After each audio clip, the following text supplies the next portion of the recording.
I am joined, as ever, by Anne-Laure Jackson with a lady who has the laugh that we know you love because you tell us.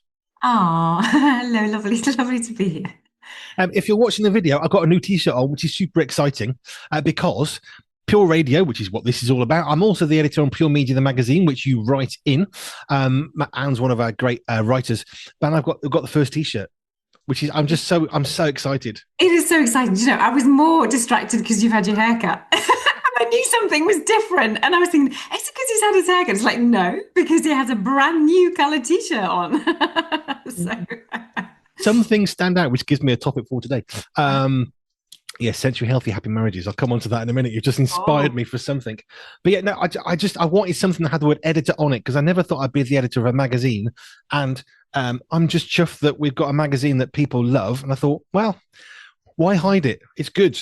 yeah, yeah, it was lovely. I was at this conference first thing this morning about our local radio station, funnily enough, and talking about advertising and this, that, and the other. And it was just really nice to be there and think, I've got something for people, and just to be able to sit there and know that there's no pride about it all, but just a lovely sense of satisfaction. That's what it is, sense of satisfaction. Like you're a satisfaction that you're an editor, and it's lovely to be able to say that you are and that you've achieved this. And I'm there sitting there in this lovely, they gave us coffee and pastries, and it was all very lovely. And it was just really nice to be there thinking, yeah, beautiful sense of satisfaction. But anyway, yes, we digress. Carry on. But there's nothing wrong with being chuffed with what you've achieved. It is a good, righteous thing. It is something I've found American folk I know are much better at speaking very happily and naturally about stuff they're good at. Whereas a Britisher, well, I'm not too bad, and like an amazing footballer or something. It's like you're amazing, but we don't do that, especially Britishness. It's kind of stifles joy sometimes, I think. Yeah, yeah, it does. And I have a new word that is slowly coming into my language about being excited. So when I first met my American friends, they were also excited about this, I'm excited about that. And I'm thinking, really? Do you have to be excited? I mean, it's just like it's fine, it's great. But but now I feel myself also coming because it's really positive. The language that you use, the words that you use, the sounds that you're hearing brings to your brain, they do connect with emotions, they connect with so many things, and it is good when we use positive, as long as it's truthful, but positive language that's affirming, and yes, all good. If you've broken your leg, you need to go and see a doctor, and they need to put a cast on you and you need an X-ray. Positive thinking is not going to fix your broken bone. However, positive thinking will affect your mood and how you then respond to the fact you've got a broken leg. Not at the moment of it breaking, but later on. And if you're really negative and down and fed up, well, it's gonna then impart that negativity into your body. We're not talking about weird nonsense here, but Mm. actually a positive mental outlook is so, it changes your posture, it changes how you approach the world, it changes how you talk, it changes how you look, how you smile, how you listen, how you hear, how you drive. It affects everything. Yeah. Which is why being positive is important, which is why I like these conversations. Because if you're ground down because, I don't know, your wife is struggling with dropping things and no one's got an answer, and it might be a sensory healing, and you fix that thing that lets her drop everything because it's not a physical problem. She's not pregnant, as the old silly thing goes. Actually, it's a sensory thing. And all of a sudden, you've switched from negative to positive, and all of a sudden, joy starts to cascade. Absolutely. And we were thinking this morning about what are the feelings? I think what is it about my business that I want to be able to communicate? I've already got within, offering hope and freedom and sensory health for people because it's that essence of hope that is so powerful and freedom. And I thought, well, there are so many more adjectives that I'd like to put into it. And as well that the sense of we're all I was trying to work out normality. What is it about? Like, I want everybody to consider ourselves as the new normal. Like, we are all different. We're all not normal, or we all are new normal. I was just trying to play around with the new normal. I didn't really get very far, but it was a sense of I really want what the service that I have is for everybody, but to try and find just to try and help people celebrate who they are, but still help when life is difficult. It's a really fine balance. It's a hard balance. I want to be totally inclusive of anybody and everybody. But will people get it? Do people want that? Or do people want to stay in their diagnoses? Do people want to stay in their boxes? Are people more comfortable in their boxes. I don't know, but I just want us. I just want folks to be able to respect and honor people regardless of any label, any sense of identity that we have. It's like there, yeah. I remember I was chatting with a friend of mine who works with the deaf community, and she does sign language. She does interpreting. That's a lot of what she does. But she was talking about how the deaf community, it's like there's nothing wrong with us. We don't hear, but that's not like we're weird or wrong or this is who we are. So their sense of identity is much more rooted in the fact they can't hear like we do, but they wouldn't see it as a hearing person might, that well you've got a disability because you can't hear. They would see it very much as if, well, this is who I am, and Mm, that's the starting place. And I guess that very thing is a really, that's that satisfying thing again. That's that peace, because actually, if you accept who you are rather than, well, I should be like that. Once you got the word should, now you're into guilt, and guilt just starts to cripple you. yeah, yeah. And it's like taking captive. We have that Bible verse, and we absolutely love take captive every thought that sets itself against, what God thinks of who you are, how you are, just how precious you are in the way that you are, and just take captive things that are spoken into you, spoken against you. If you open the door just a chink, it can really bring you down in your mental health.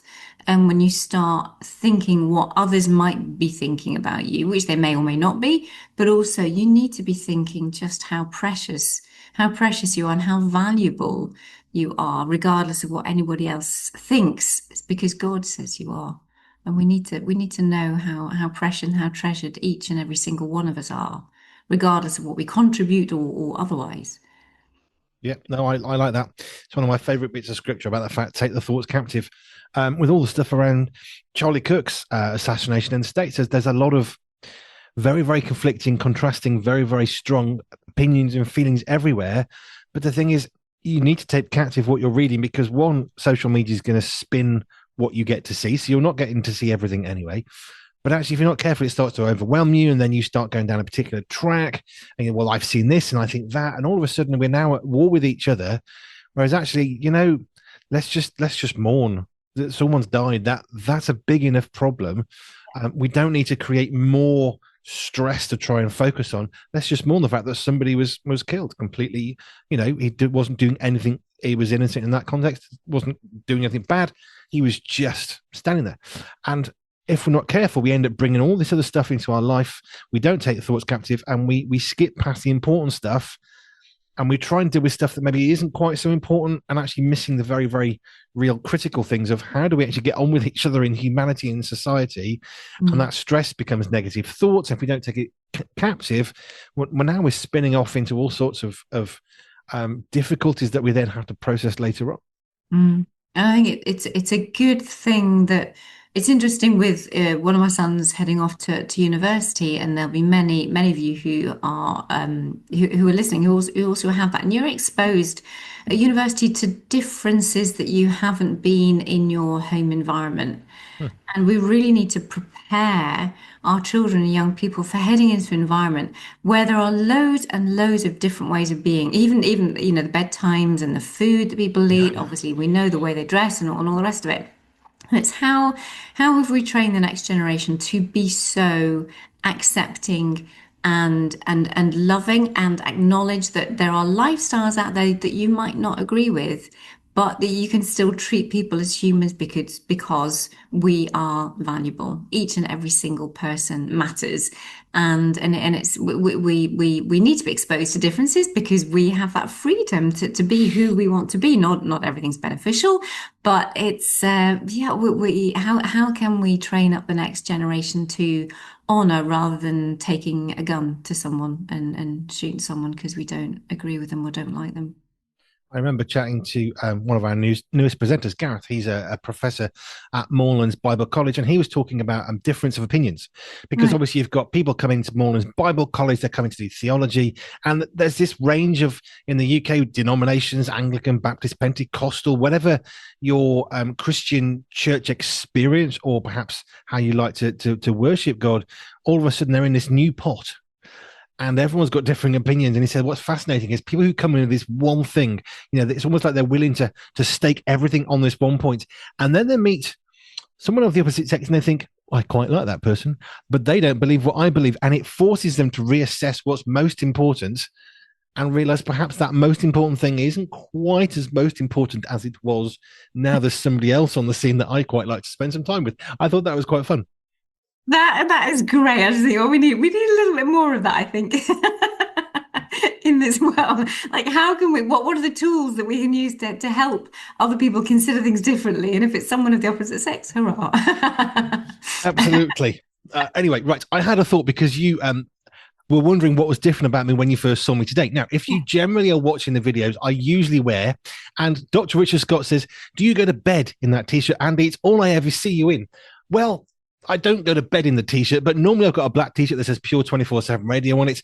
However, because we've got brand new t-shirts that literally arrived before we jumped onto this conversation, I grabbed one and shoved it on for this Zoom. Because I like it. I like wearing new t-shirts. I like fun t-shirts. Anyway, it got me thinking because you said, oh, what's different? Is it something with your hair or whatever? Haircut. Hey? You had a haircut. I had a haircut a few days ago, which was interesting because you didn't notice the t-shirt, because you noticed the normal black t-shirt with white writing. Now it's gold with white t-shirt, which is quite a difference. Black to white, about as opposite as you can get. But I thought it was fascinating that you were looking at my hair, because it got me thinking about a wonderful stereotype. Wife goes out, gets her hair done, comes back, husband doesn't notice. Anything different about me? I don't know. And all of a sudden, there's all this pressure of what's changed. And the thing is, it's all about kind of value of my haircut is really, really important. And maybe to the husband, it just isn't, but all of a sudden you're now projecting your thing. Well, this is really important to me. Why aren't you noticing it? And maybe that's just not something they think about. I don't really care about haircuts. I'm not likely to notice yours. Why? I get mine shaved off. So I don't really care. So it got me thinking about sensually healthy marriages. And relationships. I actually use the whole haircut in one of the examples in my sensory super system, which helps train people to understand and work out their sensory needs and do the assessment themselves.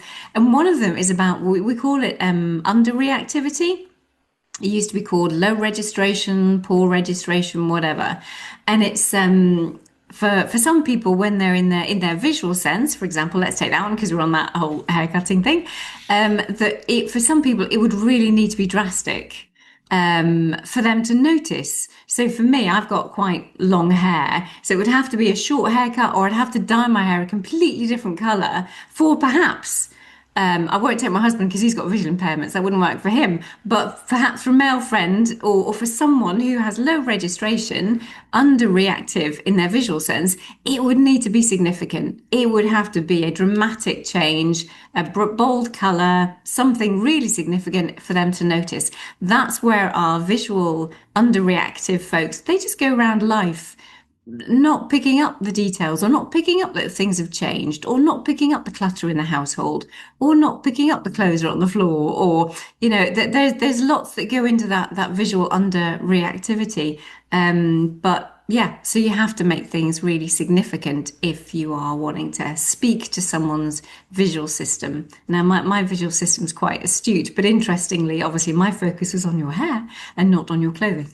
But but we'll focus on different things in the environment too, which does lead us into marriages and things that are important for each spouse. Yes. In fairness, it was a triple whammy because I've gone from my usual black t-shirt to a white one. I've also trimmed my beard quite heavily, and because I like a pointy bit, not a sort of a bushy thing going on, and my head's been shaved. So you've had three things quite different. The t-shirt is weird for me. I'm used to seeing myself on the camera with a black shirt. Even I'm keep thinking, who's that bloke? And it's me, because I've got so used over the last 2 years to a black t-shirt for the radio. Now I'm in my magazine t-shirt for this moment, and it's quite a lot going on. But that's three things going on, all of which are quite striking. I noticed the beard first of all. I do more care for my beard than I've ever done on my hair ever, which is funny. My family think it's funny, so do I. And my t-shirt, it's a different color. So we're going to pick up things. But the problem is, if I'm offended that you didn't notice my t-shirt, now we've got a problem just between two friends. Within the context of a marriage, all of a sudden, well, why didn't you notice I have my haircut? I've got new glasses. I've got a new necklace. I've got new earrings. All of a sudden, those things become major issues. I would like to hope that if a husband suddenly grows a beard, the wife is going to take note, probably because when they have a kiss, it's going to feel it. So one way or another, you're going to know. But if we're not careful, we get so stuck on, which is what I was saying, we get so stuck on something and projecting our value of what's important to us that the other person's like, what did I do? I have no idea. Yeah, yeah. And it's really interesting now that my husband is of a certain age, and it's probably easier with his visual impairment not to shave. Now, I really like that clean shave because of the sense of touch. He would look great in a beard, but my sense of touch, I love having that softness of skin. So for him to have facial hair, that for our married life for the last 30 years, it's been, if he's asked, which he has, and I've said, I'd much rather you clean shaven. Now that we've got a visual impairment in there, and it's so to be able to shave and to shave well, like parts of anybody who's tried doing anything or brushing your teeth, if you don't have a mirror and you've got to try and find where your teeth are, you've got to look, you're totally reliant on your tactile sense and your proprioceptors so that you know whereabouts your hand is, because you can't see it, because your eyes can't look down into your mouth, and your eyes can't look below your chin. So if you're trying to shave that, so it's complicated. Even the most basic of life skills depend on our sensory processing.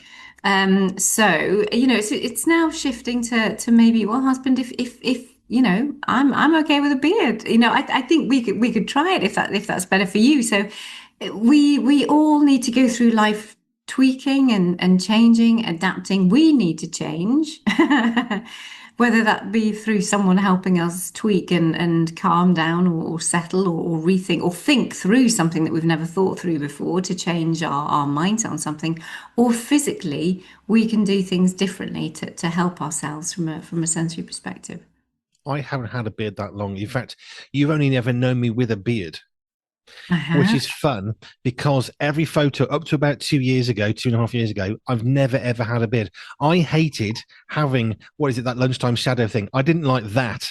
At one point, I was shaving twice a day. I did get a bit too much and came back off it, but I really liked a smooth face. For me, it's like, well, that's what I'm supposed to do.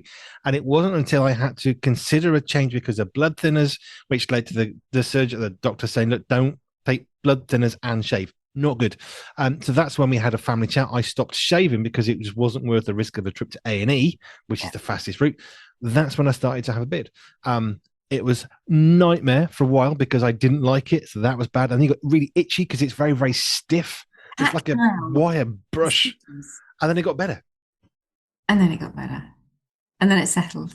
Yes. It is weird to think that, yes, because I've seen like photos of you when you were younger. It's like, yeah, wow, there is another Andy under there. She's like, I know. Well, see, Stephen D, he only had a beard in the last little while because he thought, oh, I'll give it a go. Hey, and he actually looks really good with it. It's really natural on him. He has it quite short all over, but he looks great in it. But most people wouldn't know him without a beard. And it's funny how we assign something to somebody. Tom Selleck famously had a massive mustache, shaved it off, grew it again, shaved it off, depending on what he was doing. And it was weird because we associate things. There's a sort of like a soap thing we got into as a family. And the thing is, one of the people in it runs a diner and he's always got a baseball cap pointing backwards all the time. That's all you ever see him. And every so often, his hat is off and he looks weird, which is unfair because he's not weird. He's just the same guy without a hat. yeah. Yeah. And it's like now, almost when I come on Zoom as well. I mean, I love having my hair down, but I also like having it tied back. And I thought, but the look is so completely different. And I thought, until people really get to know me, then I'm probably safer to stay with like my hair down so that they recognize who I am. But then, yeah, it's quite a shock when you have your hair tied back and if people aren't used to me doing it. I suppose if I'd have always been having my hair up or having it down, then people might be familiar with the different looks that there are, but I've been consistently like this for some time, so it's I've just remembered my wife was in a job working shifts, and everybody who knew her, she always had her hair very much tied back, very, very, very, because it was very, very, had to be very careful. So anyway, she had her hair tied back, and then there was a bar, and I went with her one night to the bar, and all the people from work were there, and they were saying, "Who's that blonde over there?" And they were talking to her, not knowing who she was. That's how much difference a hair being up or down because Joe had, lovely long blonde hair. Normally it was very much cropped, so very, very short hair. And yeah, they didn't know who she was. It was hilarious. Yeah, I say, oh, who are you out with, Andy? It was like, Yeah, oh no, I am pure. Like pure media, pure man. Pure man. absolutely. This is like, yeah, only one woman for me. Thank you very much. Yes, yes. I was thinking about a century healthy marriage, happy marriage specifically, because the hair thing is such a classic thing we see in movies and films and sitcoms. And I've never had that issue because Joe's not one of those wives, which I'm very happy about. So she just has a haircut when it gets bad, and that's it. Great. So it's not an issue for us, but I know for some people it is because all of a sudden it changes. And it could be as simple as you not liking the fact your husband's got a beard, don't like that. That's quite normal and fine. But actually, the other, conversely, it could be that you don't like your wife with short hair, or you don't like the longer hair, or because it gets, in the way. Or so there's all these things, and they affect us negatively and positively. But having a healthy, sensory, happy marriage is exactly what you did, which was you chatted with your husband, and he said, "I'll shave." Now something's changed, and you have to reassess that, Mm. but we find ways of working. But if you've got someone with sensory healthy over sensitivity or under sensitivity, understanding that is the difference of having an argument and making a cup of tea and a chat instead. Absolutely. And big time in my world, the difference between a marriage staying together and a marriage falling apart. It's that significant. Um, yeah, it's just powerful. And the difference between having two parents working together. Okay, we've got the marriage itself, and then you've got your marriage with the children, and that's why it's also really crucial that they understand the children, so we can get husband, wife working together to bring up the child rather than the child forcing the parents apart. I mean, we have to work at parenting in a marriage that way anyway, but even more so to really understand those sensory needs from the children and then from the individuals, whether you have children or not. To have a really strong marriage, you've got to really understand each other and talk and not be ashamed or afraid to talk about those little things that do bother you, because those things that bother you, they will mount up and they will lead to something, whether it be you turning it inside internally and you getting sick through it all, or it building up into bitterness, resentment, all of the stuff that eventually comes out and can destroy a marriage if things aren't dealt with. So that honesty, that the biggest thing is just so many things. If I see it on social media, I just think, why don't you just be honest? It just surprises me how fearful people are of being honest.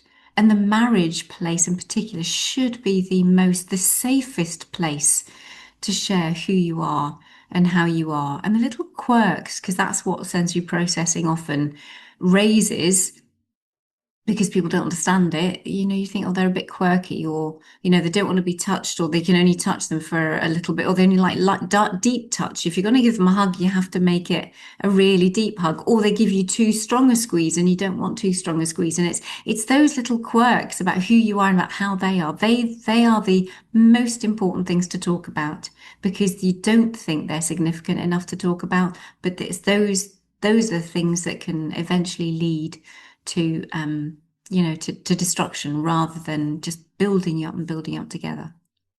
I was thinking about how, like my kids hug me differently.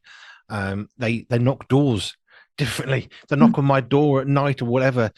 We know if it's Peter, if we can barely hear anything, but we know there's some sort of noise. That's Peter, and we know that other people, I'm not going to say who, and knock a little bit more robustly, shall we say? That's just knocking a door. But Mm. you spin that off between a husband and a wife, and all of a sudden it's much more.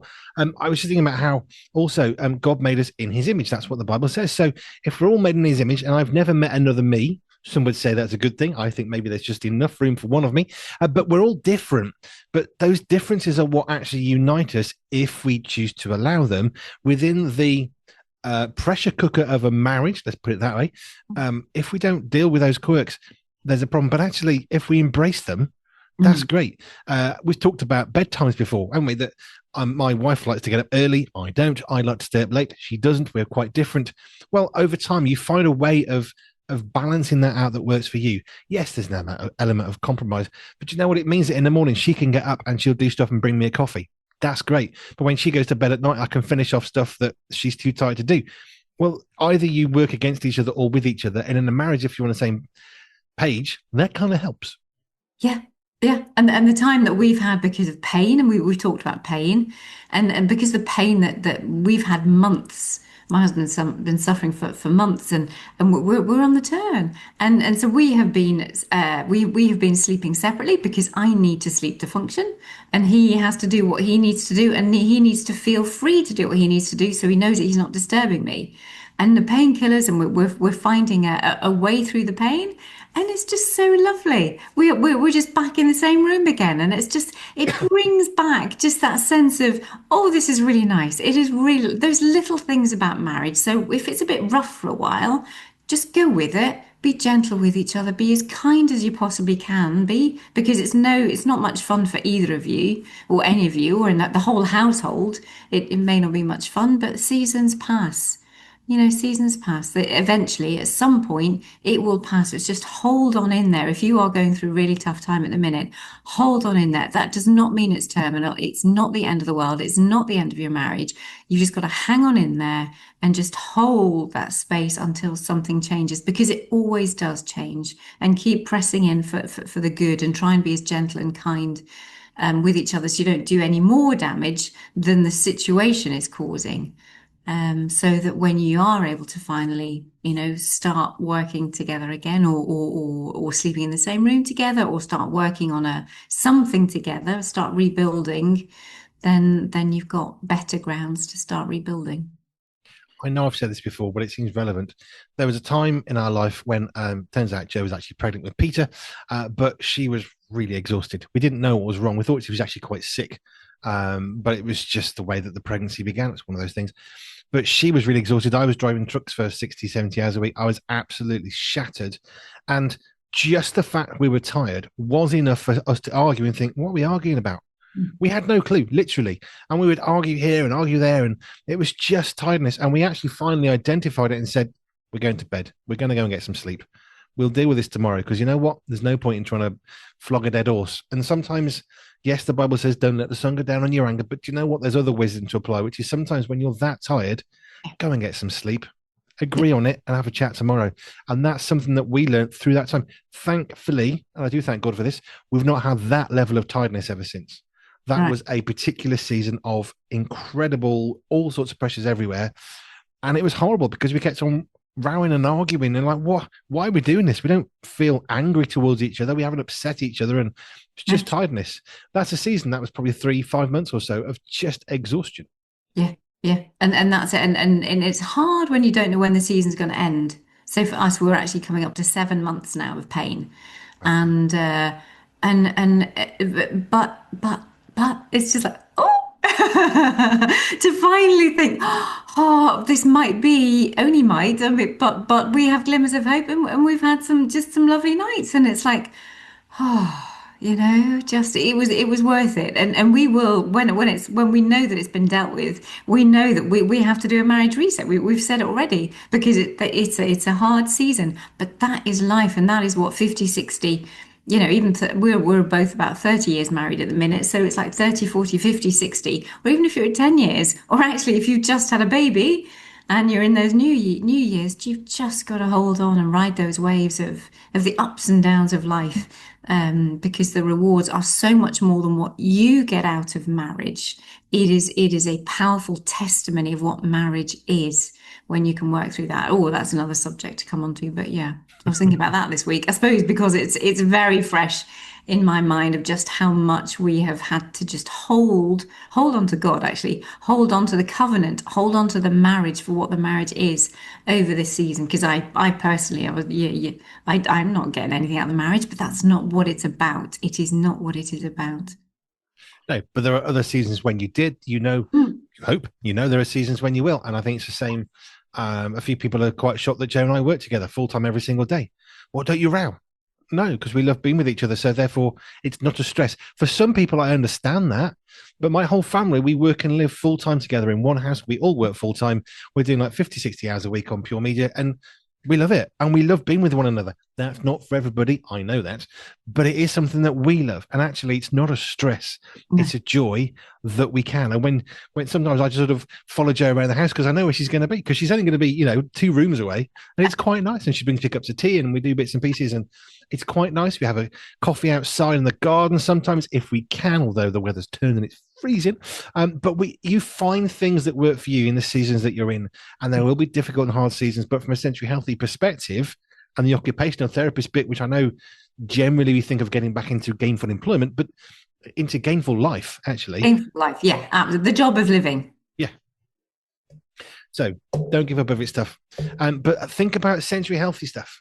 And just if somebody has not noticed something that you're really proud of, don't assume they're ignorant. Just ask them, oh, did you notice I had my hair done? Did you notice I got a new t-shirt on? Ask the question before you make a pointed, barbed comment that you'll regret later. Yes, amen. Right, thank you. Century Healthy, happy marriages. Oh, there's so much more we could go into that, but we will, because we kind of like we flow and we go into that, and then we delve on it, and we could delve deeper on other occasions, and then come back to it, and that's how it goes, and we love that bit, don't we? It's really, I love these. Honestly, they're great. We are 2 years, I think, nearly 80 of these chats we've had. Oh, that's Is this the 80th or the 79th? It's 79th or 80th, this one. oh We do keep records. oh yeah. Well, I've completely lost track. So bless you for I thank you. Nathan tells me I don't keep Okay. records. He does. It's very good. Right. If you want to connect with Anne and you've got some Century Healthy issues in your marriage, for example, perhaps, or in your children, in your grandparents, connect with Anne Laure Jackson. You can go to our website. It's the easiest way of getting hold of her. www.pure247radio.org, pure247radio.org/ALJ. And you can connect with Anne Laure Jackson of Sante on Jersey and more. Thank you.